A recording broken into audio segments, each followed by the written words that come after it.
We're good, Feels right? Good. Feels good to be back. Phase 3? Yeah, phase 3. Things are starting to open up. It's, I think, the light at the end of the tunnel that so many people need. The beard is gone. So the most... We should have led with that. That was the biggest news of the week. I can almost feel like their sweat dripping on You can me. smell each other's breath for sure. Yeah. You know who the people brushed their that teeth don't in the brush their morning. teeth before a media scrum.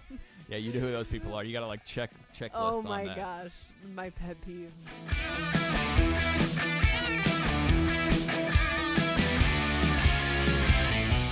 Welcome to the WCIA 3-in-1 podcast. Bret, Beherns, and Marlee, Wierda, both here in the podcast studio at our station on Neal Street. It's great to just be in studio, to talk face-to-face. For so long here, we were doing these things. You were in your apartment. Craig was at his apartment. I was here, and it just didn't really flow that well. We were trying to like talk over each other, but here we are. It's May 29th, and... we're good, right? Feels good to be back. Phase 3? Yeah, phase 3. Things are starting to open up. It's, I think, the light at the end of the tunnel that so many people need, and I'm excited to be heading towards it. I hope so. Just a breath of fresh air. I went to the store this morning, obviously still wearing a mask. You know, you got to be protective, everything else, but I don't know. You hope that, like you said, we're getting somewhere where we can see the light at the end of the tunnel, that, you know, hopefully there will be sports again. At least that's what I think we are hoping for. And, you know, I think for me, at least, that'll sense the real return to normalcy when they announce that, hey, there is going to be sports. That first Illinois football game, that first high school football event, we hope is coming. At this point, we'll take even a practice, I think, which we'll talk about coming up here on the 3-in-1 podcast. A lot to get to today. We do want to talk about the IHSA. Still no announcement on their return to play policy, how they're going to instill that, how they're going to implement that. We're going to touch on that. Plus, Illinois athletics coming back maybe as soon as next Wednesday, June 3rd, is its target date when they say that students will start returning to campus, at least football and men's basketball players, and some other newsworthy notes from the last week here. But let's start with this. The IHSA does come out just a few moments ago. It's about 4 o'clock here on Friday, and they just released this. IHSA Executive Director Craig Anderson says the IHSA and Illinois Department of Health continue to work together to finalize return-to-play guidelines focused on safety, reuniting IHSA coaches and student-athletes within the guidelines of Phase 3 of Governor Pritzker's Restore Illinois plan and the IDPH's best practices. We refuse to compromise safety in this process and anticipate being able to enact and educate our member schools on the return-to-play guidelines by Monday, June 1st. So here's the backstory on this. The IHSA was originally supposed to have a meeting yesterday on Thursday, May 28th, with their athletic directors from across the state trying to implement these plans.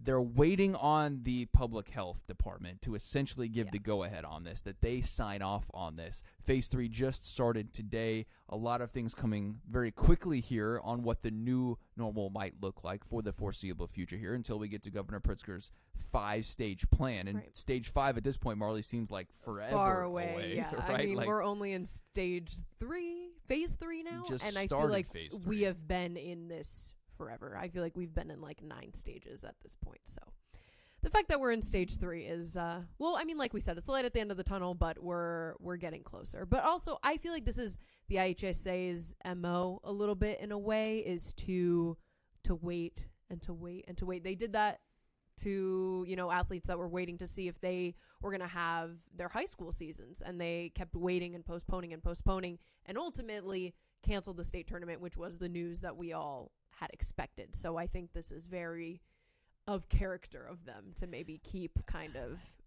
waiting to. And it's a tough spot to be in, right? I don't think anyone envies Craig Anderson, the IHSA executive director, for being in this spot. You're having to make tough choices. We're dealing with kids here. This isn't even college athletes, professional athletes at the top. They're getting paid. If they want to show up, they can. If they don't, they don't have to. They're not going to get paid. And I think college is the same way there. Obviously, it's different when they're not being paid.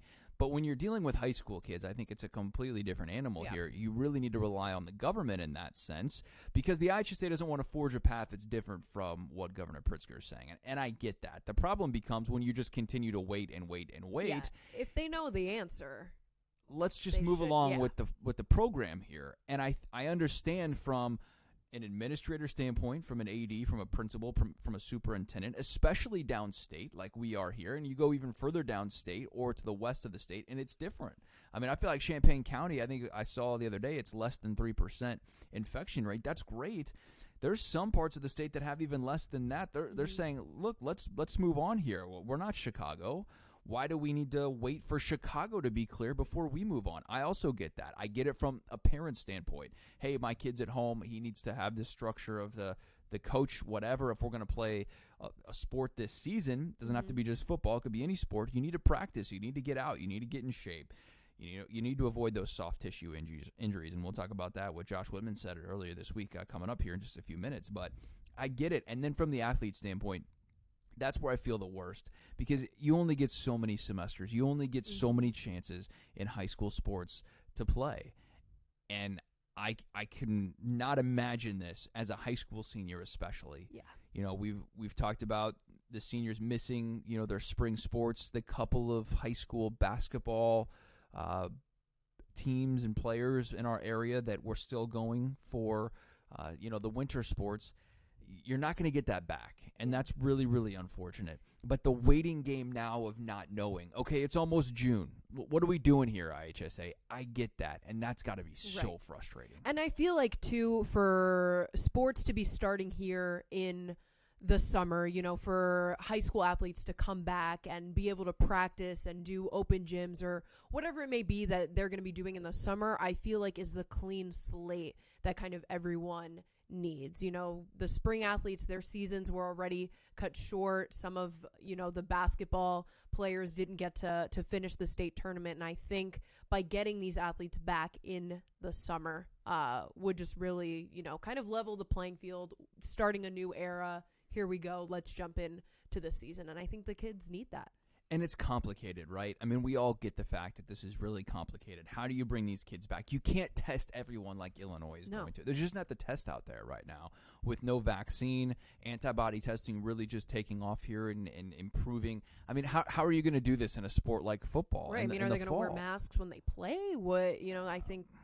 I don't have all the answers. Yeah, no, I just know that I get the frustration of people wanting answers from the IHSA. The problem is I don't know what the answers are going to be from the IHSA.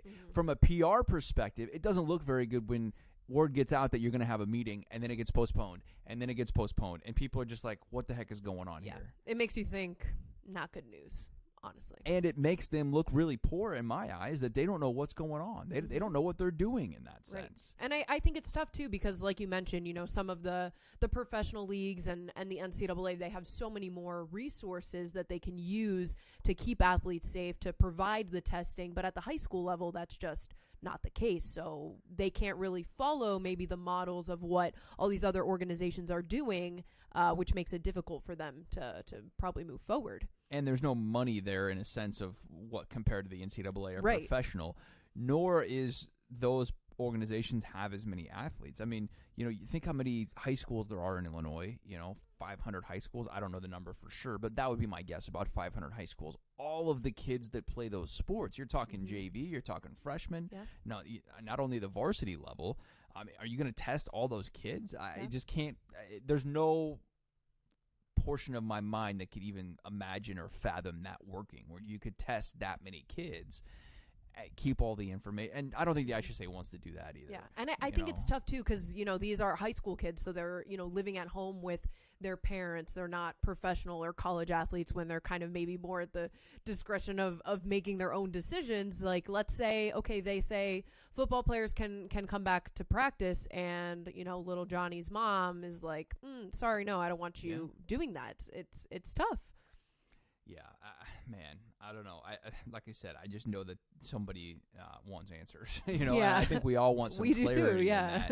Of hey, number one is the high school fall sports going to happen? I think that's the biggest thing. It's probably too premature right now to say that, but there does come a point where you have to get back to some sort of normalcy of what we knew before March 13th and 12th when all of this blew up in 11th. You have to get back to that at some point. Now, today is a great first step. I think getting to phase 3 opens up some things. And look, is a high school kid going to follow all of this anyway? You know what I mean? I think that's what makes it tough. we were all high school kids and 16 to 18 making dumb decisions or whatever else it was. And that's part of my question with the Illinois part of this as well, as we move forward into talking about Josh Whitman's plan to bring back college athletes. For all the dumb decisions I made at 15 to 18, there were some even dumber ones from 18 to 22. How committed do you think these college kids at Illinois are going to be to following this plan? We heard from Kendrick Green, and he said, look, I think this is a good plan if we all stick to it. Yeah. We all know what college brings, the temptations of college and being together and everything else. Do you think this can work? Do you think these football and men's basketball players will be willing to stay with the same 4 or 5 people the whole time, not intermingle with their other teams, not shoot a basketball for right now, not throw a football around? I'm not trying to be negative. I just have some doubts here about if this is really going to work. Yeah, because the regulations that they put in place are very, very strict. And that's understandable given that they want to protect athletes, keep them safe. It's what they need to do. But at the same time, you know, people do break the rules. I mean, even with like some of this social distancing stuff, I'll be the first one or the second, third person to say that, like, maybe I haven't been like the most strict with my own like social distancing thing. So I can only imagine a college kid that's coming back to campus for the first time in a few months. They're going to want to see their friends. They're going to want to be excited. But at the same time, you know, life isn't essentially normal anymore. So maybe there won't be that temptation to go do whatever it was that they were doing beforehand, since, you know, there's not really much going on in the world right now. Whatever they were doing beforehand. Of course, just reading and studying at the library. That's what all college kids do all the time, right? I think the message from the coaches is going to be pretty simple, from the athletic trainers, from the doctors and all of that.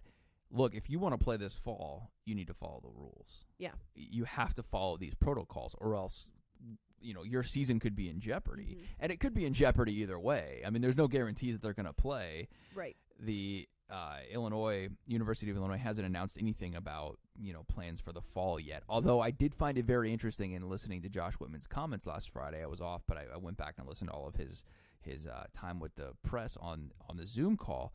He thinks they're going to play. I think he knows they're going to get some sort of play in. Yeah. That's what I took from that, and that's what I read from that, is he's confident they're playing football this fall. How it looks and how it's done is maybe be a little bit different. Right. But I would expect Illinois to be playing football this fall, barring some drastic second wave that completely shuts everything down. And I think this is the step in the right direction that they do need to take in order to bring fall sports back. And I even asked him about that. I said, hey, do you think, you know, this is the step forward that, you know, athletes and fans need to maybe have a little bit of hope for the fall? And he said, absolutely, which only, you know, further, you know, kind of resonates with me that, okay, yeah, fall sports are a possibility if we can all follow the rules, and if the athletes can follow the rules, and if the coaches can follow the rules. And, And talking to the players on Wednesday, I thought it was very interesting. Kendrick Green, the Illinois offensive lineman, I think he's got a bright future, potential NFL player from Peoria, said he's been on campus the whole time. His mom downsized her place after he left for college. He didn't want to sleep on the couch at her place. Yeah. I don't blame him one bit for just staying at his place here in Champaign. And it sounds like he's been pretty good about social distancing and, you know, following the rules. Nate Hobbs in Louisville, Kentucky. He's a senior cornerback for the Illini. I think he's got a potential pro future as well. He had to think about coming back, and so did Jake Hansen, the linebacker from Florida, also a senior. 3 leaders from the team here, and that's why they had them on the Zoom call with the media. But Jake and Nate made a great point. If I can get better training where I'm at, why am I coming back to Illinois where you're going to limit me on what I can do? Right. And I think that's very valid points, and I'm happy that they brought that up to us in the media, that they made that a thought publicly. It wasn't just something that they've kept internal, that they're expressing, look, if Jake Hansen were Florida's open, right? You talk to your parents, right? I mean, everything, wearing masks, I assume. Or they're kind of a couple weeks ahead of us, I would say. Like maybe, like what we're in right now, our phase 3, like their phase 3 probably happened what would have been maybe a month ago, 3 weeks ago. So they've been kind of like ahead of us in that sense. And for Jake Hansen, gyms are open, so he can do that. And I think that really surprised me too, because when they first came out with the announcement that, okay, we're going to start bringing athletes back on June 3rd, Josh Whitman said, it's completely voluntary. They don't have to come back. And I was kind of thinking, well, like, why wouldn't they? Like, they should want to come back. But then hearing some of them talk about, I can work out here. I have a gym at home. Why am I going to come back to campus and do 2 weeks of quarantine and just stretching for that matter if I can keep up with workouts at home? And I think when you're a college athlete too, I mean, in my experience, our workouts were incredibly regimented. It was this week you do these lifts, week 2 this, week 3 this, then week 4 it's very much on a strict schedule that you have to follow. And if they're going to get interrupted, I mean, obviously this whole COVID situation has interrupted a lot of it, but if you want to have it as the least amount of interruptions as possible. So I don't blame them for wanting to keep maybe the momentum that they've already had in this strength training program. And do I think Jake Hansen and Nate Hobbs, 2 leaders of this team on defense, are going to be here? I do, because I think they're going to face pressure inherently or, external from people, from coaches, from whoever. It's hey, social pressure. We need you here. We need you on campus. But do I understand it from a practical sense where if Jake Hansen says, hey, I've been in Florida and I've been working out for a month and I can do whatever I want to do at my local gym or at my house, wherever that may be, why do I want to come back to Champaign and face all of these restrictions, get tested multiple times, have to fly up here or drive up here, whatever? You're taking a risk in that sense. Now he's going to come back eventually, right? Mm-hmm. But that should be on his time. Yeah. When he decides that's the best to come back. If it was me and I was in Florida, I think I would wait around a couple of weeks, get some feedback from the guys that maybe are closer, like Kendrick Green, who's already on campus. He's going to be one of those guys that are here regardless. Hey, how's it going? What's it like? Kendrick Green's going to have to move into a dorm. Yeah. So he can be quarantined with the other 8 guys that he's working out with, or 9 guys or whatever, because it's got to be groups of 10 or less, right? And so, I don't know. I mean, there's just so much to think about here that I think it's way deeper than the surface level. Oh, yeah, of course I want to be back because that's what we've always done. Well, what if the guys, in the past, you go get your lift in, you're in there for whatever. Maybe it's regimented because you got another group coming in an hour and a half later, but then later you go back and do some more lifts, or you want to run the stairs at Memorial Stadium, or you want to play catch out on the field, or you want to do all of these XYZ things that now you're no longer going to be able to do. Man, I don't know if I want to do that. Yeah. And Josh Whitman also said that it's kind of a tier system of how they're bringing people back. Right. So kind of the last tier is people that are in high concentrations of the virus. So maybe Jake Hansen can't even come back right away because he's from Tampa, Florida, and I know Florida has been one of the bigger, hot spots of the virus. So maybe there's a possibility he doesn't even come back. But yeah, it's a very interesting situation. But I think for those athletes that do want to come back, maybe, for people who don't have access to a gym, this is certainly a very good thing for them to be able to have this opportunity. And then my question would be, okay, let's say I decide to come back July 5th. I'm just throwing a date out there. I'm going to be expected then on July 5th to get tested, to quarantine, to live in an apartment, to go through all of those things that you're doing now. I don't know if Illinois has the answers for that. I would guess the answer would be yes. But is that going to delay things further down the road? You know what I mean? If you can just get that out of the way now, then maybe you're able to progress further. I don't know. I don't want to be Josh Whitman in this sense either, because there's a whole lot of pressure. There's a whole lot of weight riding on his shoulders, and it's not just him. There's obviously doctors and public health and all of those officials that are part of this decision. But Josh Whitman's the front guy on this, because what happens when an Illinois athlete tests positive? Yeah. Now all of a sudden, what's your contingency plan then? And I'm sure they have those contingency plans. You would have to, right? I mean, the last 2 months has been all about contingency plans. All about planning, yes. What do we do if? What do we do when? What do we do, if this happens? I mean, you have to have all of those things in place and all those protocols for my eyes when that happens, because it's not if, right? I mean, we always said all along, it's not going to be if you know someone with COVID. It's going to be when you find out someone has COVID that you know. And so how are you going to respond to that?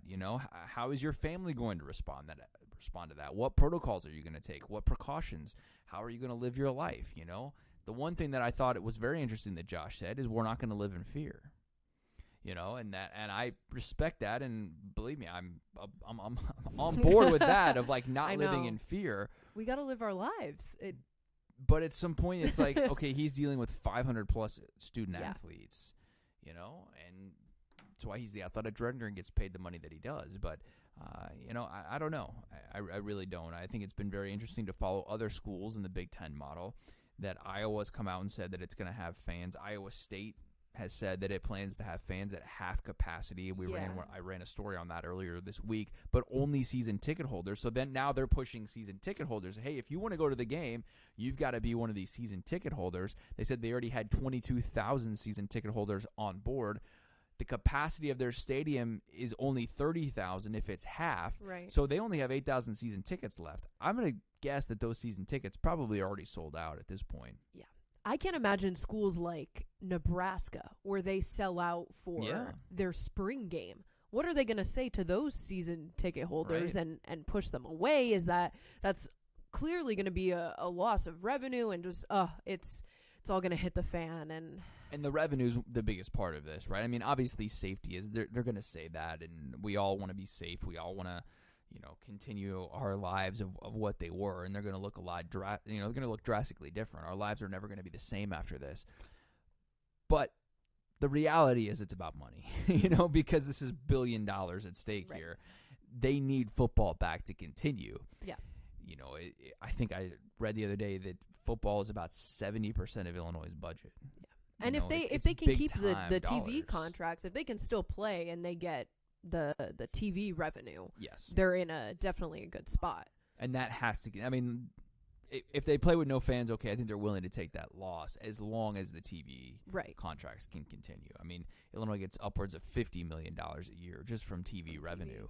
You have to have that if you're Illinois to continue. You kind of have to have it in general if there's going to be no fans at the game, don't you? Right, They're going to need a way for people to see it. Maybe it'll even give them more. And that's not going to be bad for our business in a sense. Oh, not at all. Like from a selfish standpoint and just a business and TV standpoint, like if there's no fans, then hopefully fans will come to us, and hopefully fans will be drawn to more media because we're giving them the coverage, the things that they, can't see on TV. Because there is a difference of watching a game on TV and being at the stadium if you're just a sports nut. And that's why I'm kind of concerned as well for our coverage in a sense, because if we can't go film practice, which I don't know if we're going to be able to or not. If we can't talk to people in person, it's only Zoom. Like there's certain things that are going to be lacking there that you just can't get on a Zoom call. I think our days of a media scrum are probably it's over. Not going to happen for a while. Yeah, no way. And for the listeners that don't know, a media scrum is when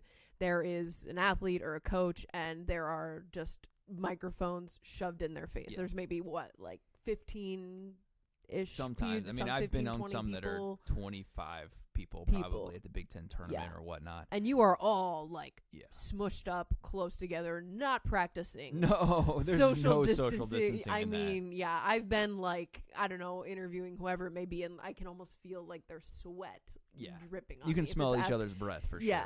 You know who the people that don't brush their teeth before a media scrum. Yeah, you know who those people are. You got to checklist on that. Oh my that. Gosh, my pet peeve. I'm like, people just drink your coffee and then put in some gum or something, please. They're all like. The interesting thing is, wearing your mask now, and I drink a lot of coffee in the morning. Probably 4 or 5 cups in the morning usually. Oh God, is your heart rate okay? Yeah, it's great. And you got kids and everything else. It's just part of the routine. But you put your mask on after you drink coffee, and you're like, man, my breath is awful. This is terrible. You taste your own sorry medicine. for all the people that I've been in close contact with here, for this terrible breath. Do I need to back up here? No, we're fine. Okay. I think we're okay. Right. No. Did you brush your teeth before you came to work? I did, yeah. Okay, but, good. you just never know. It's, The media term for that, and this is going to freak some people out, gangbang. That's Do you know that? Yes. Yeah, that's fair enough. I just refer to it as the gangbang. Marlee's going to refer to it as the scrum. Is it a press conference or a gangbang today, Bret? No. This is yeah, right. There you go. You got to take the tripod, or not. If it's a press conference, you need the tripod. If it's just a gangbang, you don't need the tripod. So there you go. There's that piece of nugget for you. All right, we'll see about Illinois. I don't know. I mean, I'm hopeful that there's a season.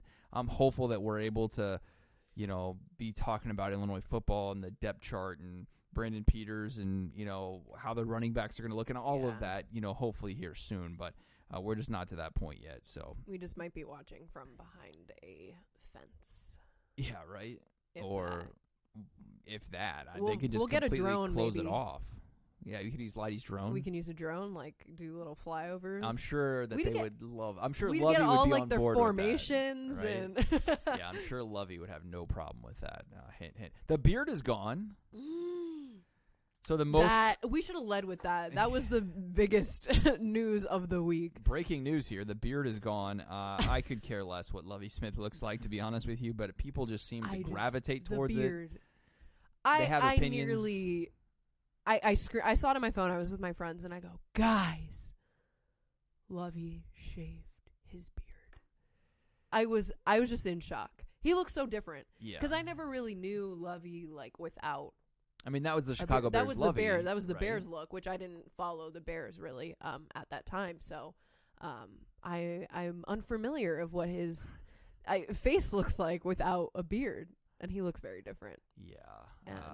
I guess when you started here, he had the beard, didn't you? Yeah. You've never seen Lovey. I've never seen Lovey beardless. Yeah. Except for some pictures. Yeah. But this, I mean, just getting to know him over the past 2 years, knowing Lovey, bearded Lovey, and now seeing it gone is, I don't know. I mean, people were complaining about not being able to get haircuts, and here Lovey goes. I said that Arizona heat, he's been out in Arizona this whole time. I said that Arizona heat probably got the best of him. Even if it's a dry heat, it's pretty itchy on the beard. I know. The Santa Claus beard probably is not good for the the heat. Oh, man. That was the most commented story we posted all week. You could do award-winning journalism, and Lovey's beard will get more play on social media than, an Emmy, but I was part of it. I was part of the hype. Oh, we all did, right? Everyone's got their opinion about Lovey Smith's beard and whatever. That's fine. All right, he said his wife liked it, so if Marianne liked it, then I guess that's good. That's all it takes. So, all right, Prospect League canceled. The Danville Dans will not be playing this summer. I know you're really disappointed about that, Marlee. Yeah, tragic. The Springfield Sliders in that league as well. Just another thing that's checked off the list. The John Deere Classic canceled this week as well. Oh, I'm upset about that. I know Marlee's really upset about not covering golf this summer and driving to the Quad Cities for a professional golf meet. Me, on the other hand, disappointed there won't be a media day for free golf at the TPC Deere Run course. Just these little things. Well, that means there won't be any breaking news that day. Maybe that's right. Yeah, exactly. if you don't go to play golf, then it's a boring day in the newsroom. You're not wrong on that, and we've had plenty of boring days here the last couple of weeks. So boring that we're going through all the archive tapes of old Illinois football and basketball games. So, and I did, while digging for one of my stories the other day, I did find some circa 2000 video footage of Dan Hartlib when he was the pitching coach for Illinois. He had a lot more hair, but honestly, he looked the same, other than maybe a couple more strands of hair. Hasn't aged a day. He's one of those guys I feel like, in 10 years from now, still going to look just as good as he does right now. What's his secret? Tell me your moisturizer that you use, Dan, because I got to know. Yeah, exactly. Bailey Dowling, St. Joseph Ogden senior softball player, named the Illinois Gatorade Player of the Year, doesn't play a game and still gets the Gatorade Player of the Year. That's a pretty good gig if you can pull that off. Well, I mean, did any high school play a game? Exactly. No. So, I mean, I'm surprised they gave out the award. By default, yeah. Yeah, I just figured they wouldn't give out the award. I know here at WCIA, we're not going to give out our spring sports awards because there was no games. I mean, what are you supposed to do with that? So, I mean, it would probably be Bailey Dowling. It would be. She would have been our first 4-time winner of our Player of the Year. We do that for football, volleyball, boys and girls basketball, softball, and baseball. So we've never had a 4-time winner. Yeah. That would have been pretty cool to award that to her, but She's going to Alabama. She's the number 2 or 3 ranked recruit in the country. Right. From right here in Central Illinois. It's amazing, and I feel terrible for her. 11 home runs away from breaking the national record. Yeah. I mean, she would have had it, right? What ifs? That's a tough one to swallow. That's like the quote of the year, honestly. That's the what's motto. What's gone right in 2020? What's gone right? The Kansas City Chiefs won the Super Bowl. I have producer Scott Andreessen. That's about the only thing that's gone right. Yeah. In his world. I'd really have to get back to you on that. Yeah, we'll keep tabs on that one. Not much. Really happy to talk to Dick Duval this week as well. One of the stories we ran on WCIA 3, as all of these are up on our website right now. Go back and listen to sound from that and take a look back. But the former St. Joseph, another St. Joe story here, the former St. Joseph Ogden football coach, diagnosed with pancreatic cancer last month, spent 15 days by himself, couldn't even have his wife there with him at Barnes Jewish Hospital in St. Louis. And he's on the road to recovery. Going to start chemo next week. Dick's one of my favorite guys from coach-wise to talk to. You covered him back to 2013 when I started here. He played for a state title, 5 state runner-up finishes for him, and a legendary career. Really excited for him that he's going to have the field named after him out at St. Joe. Very, very well deserving. 251 and 75 was his record in high school. That's not too bad. That's Hall of Fame worthy, and the Hall of Fame coach is now going to have the field named in his honor, which is really exciting. We wish Dick nothing but the best. And like we said with Bailey, she was one of our senior send-off members. 138, is that what we came up with? 138 kids over 45 different schools that we recognize over the last 6 weeks or so. It's been really fun to just give kids 5-10 seconds on our newscast every night. We've done about 3 kids a night. Sometimes we've grouped a couple of kids from the same school together. But it's just been really fun for me to recognize these kids and give them that recognition that they wouldn't have had otherwise. Yeah, I agree. And I'm sure mom, dad, grandma, and grandpa, they love it too. Because, it's as much about the athletes as it kind of is for the parents and the families. Like, they love that stuff. They love, going to a graduation. They love going to a senior night. I still remember, my parents coming to my senior night, and it was such a special moment. So I'm glad that, mom and dad can kind of see that, and, it's a good thing. Yeah, when you're in high school, okay, here's my 10 seconds on TV, whatever, no big deal, But you're right. I think it means a little bit more to grandma and grandpa or mom and dad aunt and uncle or whatever that may be. So, wow, it's been fun.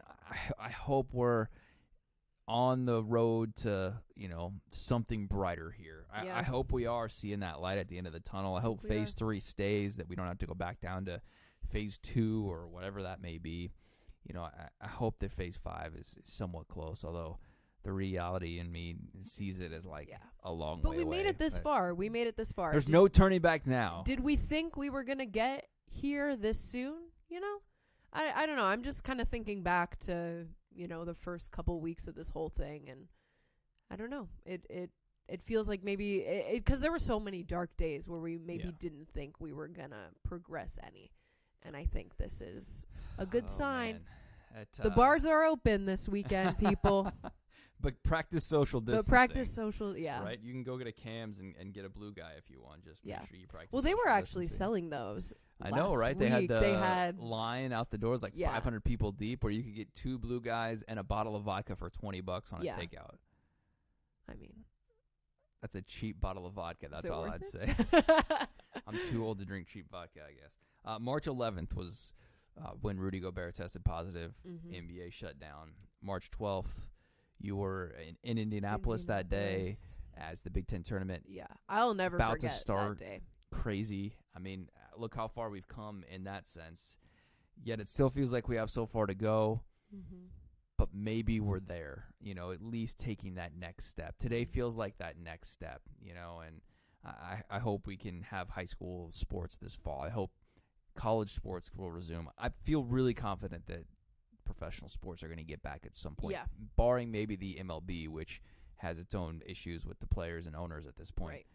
But I feel like football is going to come back in some so form or fashion this fall, and that has me excited. And the NHL gives us a little bit of hope in that as well, as they kind of laid out their plan to get back to playing and, laying out all their plans for the lottery picks and the draft and all that thing. So they're, I guess, setting a good example for moving forward with sports. And I know we were even talking about, too, with the NHL, it's pretty difficult with all of the international athletes that might be coming in and playing for the teams, with like borders being closed. Are they going to open up borders to allow players to come back and play, and things like that, complications? But it is a step in the right direction, and one that gives us hope. And compliments to Gary Bettman, the NHL commissioner, for putting together this place. And seemingly from the outside, the players and owners and everyone working together, and the commissioner all coming together to get this plan in place. And they're the first major sports team, that's a team sport, to come out, organization, and say, hey, this is our plan. These are the steps we're taking. And it's complicated. I think Bettman said that in his statement on TV earlier this week. Hey, this is complicated, but we're going to do our best to make the best of this situation. You hope that all the other leagues can come together, and the players and owners can work out a deal, and the players associations, and that, we can all work together. It's just good to see people taking action to do things, because it would be easy for us to just sit back and be like, okay, yeah, we'll wait it out. But for people to actually be coming up with plans, I think is important for us to be able to get sports back. And look, it might not happen, right? I mean, there could be a second wave here. It could all be canceled, and we could be sitting here 3-4 months from now still talking about the same things. Right. But at least we have a plan, and we'll know how to handle it if it happens again. Let's hope not, but if it does. Hopefully we can all come together, and especially with everything that's happened this week, we can all be together. We can all be as supportive of one another. I think that's maybe the biggest thing out of all of this. In sports, in life, with everything happening in Minneapolis right now, let's all be together. Let's all work together. Let's all support one another in life, because life's too short to not. And so I hope we can all do that and practice that this week. I know I'll be thinking about that as well. So anything else? No, I think you wrapped it up well. All right. Well, let's hope we can get some clarity on the IHSA. I think that's my biggest takeaway from all this, because I just want these kids to know. And that was the biggest thing back in March, right? Where they just kept waiting and wait. Just chop it off. If you're gonna chop it off, if you're gonna pull the Band-Aid, just pull the Band-Aid off. Yeah. I think that's the biggest thing for me is you try and take the Band-Aid. I don't want it to hurt. No, just rip the thing off. Right? It's so much quicker if you just rip it off, say it's done, let's move on. We can start the coping mechanisms. We can start to, work together through all of this. But when you kind of I don't know, and then things leak and everything else, let's just move on. Rip it off. Come on a plan, and let's move forward and work from there. All right, Marlee, it's been fun. We'll do it again next week. For Marlee Wierda, I'm Bret Beherns. This has been the 3-in-1 Podcast.